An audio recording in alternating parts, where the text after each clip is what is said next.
This is Master Cleveland of Classic Taekwondo. Basically, with an update.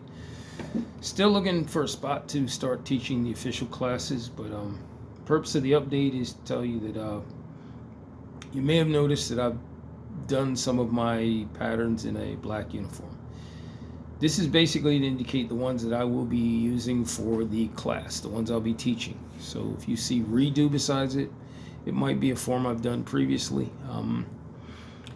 I figure instead of taking two styles of forms, the Mudaquan style, which you see in old style Taekwondo, Tang Sudo, and the ITF style patterns, Oduquan patterns, I decided that what I'm going to do is take a select few of the ITF patterns and intermix them with the older Gicho, Pyongan type forms. So my program is going to be filled out like that.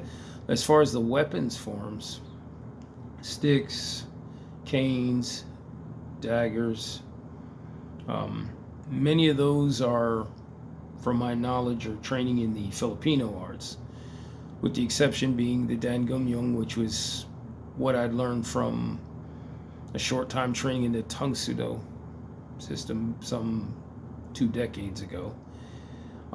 You'll see that pattern, and you'll see a modified version of that pattern, and maybe later double dagger version. In any case, what you're going to see is going to be a modified version of that. The cane, same thing there.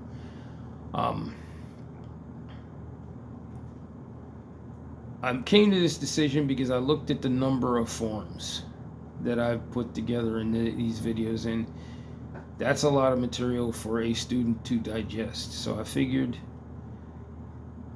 take the old style patterns, the old karate style patterns, and use those with a few of the ITF forms thrown in. Gives you more or less of a classical balance. The rest of them, they're probably just going to be references, but they're still there. The art has been basically, as I've looked at some videos out there, they seem to focus more on the sport versions of it. You know, the Taeguk's, I thought about it once or twice to use those, but I decided against it because though I had got my black belt in those forms originally over 2 decades ago, almost 3 decades ago, it's just, to me, they seemed kind of boring, for lack of a better word. They seem to lack the life of some of the more karate style or even the ITF patterns, which seem more along the lines of saying what the art is, which is a martial art first and maybe a martial sport second. I mean, it's really all in what the instructor himself or herself puts out there. But what you're going to see here is the pattern, the application of the form. So that's another thing that's big with me. If you're going to teach a form at this level, you should be able to also go with the application, what the movements mean. Seeing that a block isn't really a block, it's a deflection, sometimes a redirection, and some things entirely different. It may be a bone break, it may be a strike, it may be a lock. But that's one of the things that I see that's missing in modern Taekwondo, is sometimes they don't take it past the pedestrian, oh, this is a block.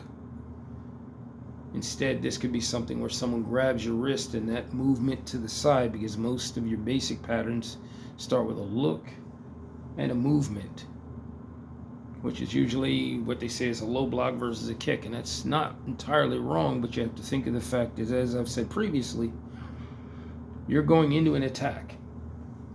If you're going into an attack, first off, they have the advantage.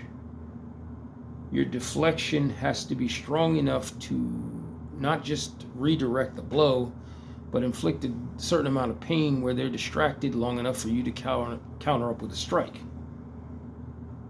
Now, under training conditions, yes, you could see that, but in real conditions, That might not be the case because you have to take into consideration the adrenaline. You have to take into consideration that you're frightened a little bit and a little off balance. So these are things that have to be taught and learned over and over again. But you also have to see that there's different aspects to that movement, or you're just going to take it as one way. It's like, okay, there's a look, and then there's a block, and then there's a punch. That doesn't always happen. First off, if they're coming from the side, they're already just about on top of you by the time you move. But more of that for another day. You'll see it in the patterns as they're redone. But basically, that's what we're doing.